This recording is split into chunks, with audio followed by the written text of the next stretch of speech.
Meet the Magewell Director Mini. This is a new encoder from Magewell that is like the YoloBox Pro and the YoloBox Mini. It is size-wise actually smaller than the YoloBox Mini and a bit thicker.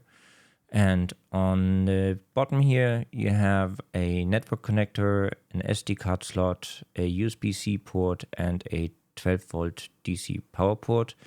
On the sides, you have on one side a USB port, the power button, headphones, microphone, or line in, all depending on. On the back, there is space for 2 NPF style batteries. And it has indicators above them. And then on the other side here, we have 2 HDMI ports and another USB port. And it's actually quite interesting. So we have the capability here for 2 USB cameras and 2 HDMI cameras. Here is a size comparison. You can see the difference between the Magewell Director Mini, the YoloBox Mini, and the YoloBox Pro. Feature-wise, the Magewell Director Mini is more like the YoloBox Pro. And they've even taken certain features to a whole different level.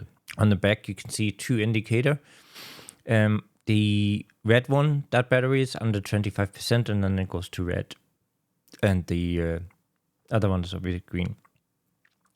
You don't have to use NPF batteries. It makes it quite clunky. It makes it quite big. If you have it on a tripod, it doesn't really matter. It's fine with NPF batteries. But if you sort of want to mount it differently, then you can use the 12-volt DC input. And 12-volt 1.5 amps means it's 18 watts. So even a USB-C port with 18-watt rating would be sufficient. So let's say a blind spot 12-volt USB-C trigger cable, as long as your battery pack has the 12-volt profile, is perfectly sufficient for running the Magewell Director Mini. And you don't need batteries on the back at all. The fan is built in a way that even if you put the Magewell Director Mini flat down on a surface, it still has the vents at the top and the bottom, so you won't obstruct it. So that works quite well. It is audible, but not too bad. So when you start up the Magewell Director Mini, you greet it with a screen with a template picture, 2 HDMI slots, and a camera slot. And the camera slot, that's actually one of the very, very neat features with this encoder. Magewell has created a phone app both for Android and for iOS. The iOS app seems to be more stable. I had a few crashes with the Android one. I guess it will still improve. But they have created an app that lets you use a mobile phone as a camera and directly stream to the encoder. The same app can also be used to remote control the entire encoder. So there's a complete API for this encoder. So you have your 2 HDMI feeds. And the next thing I'm doing then is I'll plug in a USB camera. This has these 2 USB slots on each, one on each side. This is a DJI Osmo Action 4 that I'm using as in webcam mode. And nothing happened. I wonder why. It's because we have to go here at the end. And we have to click on the plus. And these are all the options that you have. So by default, you have your 2 HDMIs already. You have, and you have 1 phone camera. And you can actually add more phone cameras also. And we want a webcam camera. So that's my webcam camera there. We'll save that. That's all. You could now go vertical, flip it vertical, flip it horizontal, put labels on it, put a frame on it, crop it. You can do all kinds of stuff before you save it, but we'll just save it standard. So we have this as one of our cameras. Next thing, obviously, I want the sound from that camera. So I go in here and I say the microphone is the camera, and now we have sound levels. So that's fantastic. So basically select my microphone there. But yeah, so sound. So if I go and I say I want to go over to the camera here, let's see, look at the audio. For some reason, it doesn't give me the webcam audio as a separate slider, but I can choose it as the mic. The other nice thing then is that you can actually, on top of that, we have more sources. So additionally, you can bring in video clips, pictures, another phone camera. You can also bring in NDI, RTMP, and SRT feeds, which is really, really good. So if you want to go and let's say you can then add graphics, like for example a digital clock. Let's turn that off again. Or a title. See that? Go back to graphics, remove the title again. Fade to black. Take notice of the clock there. Scene is frozen. And freeze. And we go again. I nearly forgot to show there is obviously a lot more graphics that you can get, that you can add to this. And so if you click on the plus here at the back, you can add titles, lower thirds, animated text, digital and analog clock, bullet lists, social media logo, scoreboard, timer, stopwatch, and custom. So there's lots of different stuff that can be added to this as graphics. The two that I showed were just two samples that I had picked out.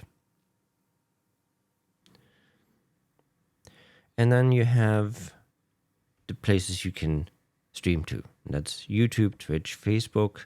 You can send an NDI feed. You can send the feed to an RTMP server, or you can send the feed to SRT. The one thing that I'm unfortunately missing is that this encoder is not capable of HEVC, so H.265. It is only capable of H.264. The other option is that if you need H.265 or you want a bonded stream, so multiple modems, you can send the feed to a different encoder. The same thing as I'm recording this at the moment. There is the USB-C out, and that supports USB-C to HDMI. I have tried a few. I found that a lot of them didn't work very well, but I have found an Anker one, which actually has two HDMI out, and that one works really, really well. I'll leave a link for that down below.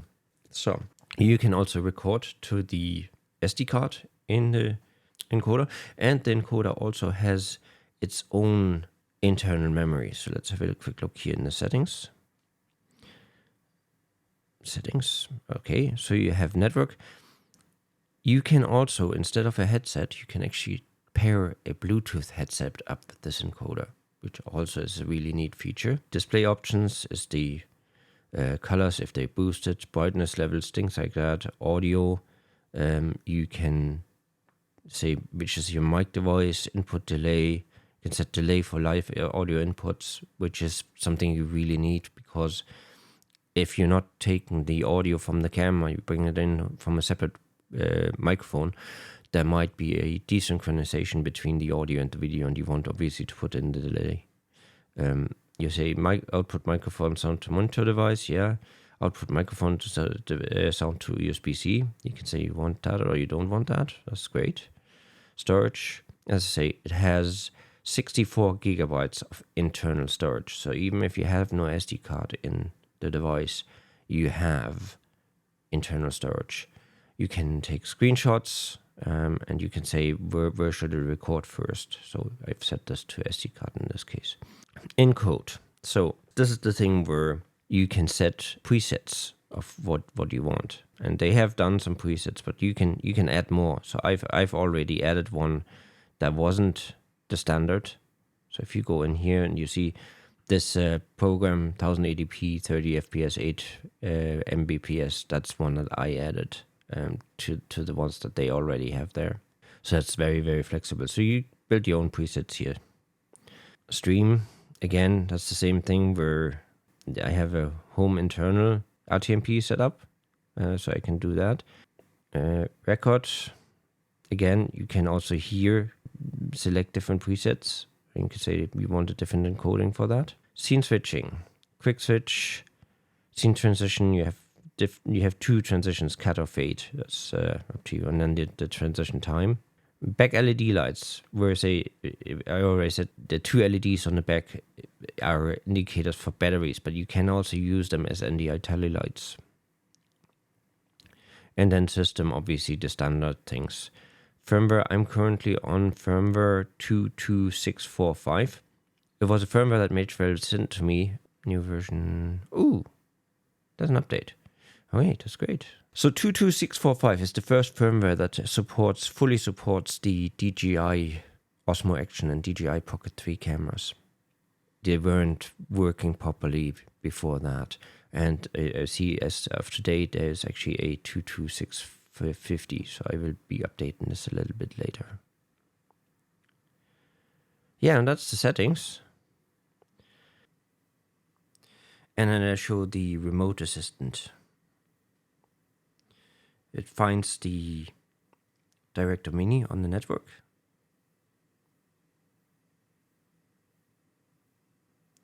And here you can see I can then swap the sources on the screen. You can fade to black, I can unfade, I can freeze, I can add the graphics from the mobile phone. I can define the stream. I can start the recording. Also, you can take images, still images, and I can obviously deal with the volume levels. So the app is really, really good for that. You have other things like background music, device status. It gives you a lot of information there. You have an Ethernet connector, you have Bluetooth. So if you have a look at the top right there, there's a little radio signal. So you have obviously the Wi-Fi signal, that's the normal one, but then there's like a radio antenna besides that, and that has come up after I added a USB 4G modem into one of the USB ports. So if we go back into the settings here and we go into network, and then cellular is connected now. So if I click on this here, you can see it says connected MAC, IP address, this and that. In this case, this is just a standard UI 4G USB modem that I added with a SIM card in it. So the encoder doesn't have 4 or 5G modems internally, but it will take modems plugged into USB. I also tried to plug in a Netgear Nighthawk. It's like a bigger MiFi unit that has Ethernet, USB, and Wi-Fi tethering. The USB tethering does not work with the Magewell Director Mini of that, but that's not really a problem because you can feed the internet via the network cable or via Wi-Fi from the Nighthawk. So in essence, the Magewell Director Mini, while it doesn't have a SIM slot and a modem inside itself, like the YoloBox, for example, the YoloBox Pro and YoloBox Mini, it has the capability that you just can plug in a modem, and it is actually more upgradable that way. Scene switch settings. I looked at that. Power off. You can actually power device off from the app if you want, and you can go back to device list and then find another device. Right. Let's say we wanted a second phone camera. We add a second phone camera.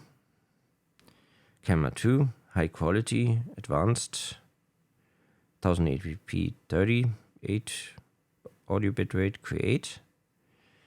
And then we take this, connect, save. Yeah, and that's our second camera there. And this is on an Android phone where I said, like, I found this to be a bit unstable. It disconnected, now it's reconnecting.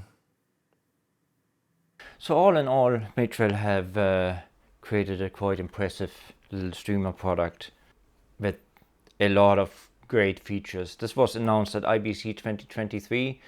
I have not found many retailers that have this. B&H has this. I actually had to import it via a third party because B&H wasn't going to send these outside of the US for whatever reason, because there's no batteries in here. Like you add 2 NPF batteries on the back, or you add a battery via the 12 volt 1.5 amp port. But all in all, a really, really impressive product. And if you compare it to, let's say, the likes of the YoloBox Pro, feature-wise, very similar. The YoloBox Pro is bigger, you have a bigger screen, but it's also more cumbersome. You have the built-in battery, you have the built-in modem, those are obviously nice, but all in all, I find that the Magewell Director Mini is more flexible. Additionally, the big thing here is that you don't only get RTMP, but you also get SRT and you get NDI, and those are really, really nice things to have. And you have the same as in the YoloBox, you have a HDMI out via the USB-C, so you can use an external encoder if you want heavy encoding, or pipe it into something that has multi-modem and bonding and load balancing and stuff like that. Anyhow, I hope this helps. If so, leave us a like, maybe subscribe, and the links for all the stuff that I've talked about is in the description, and I'll see you in another video. Bye!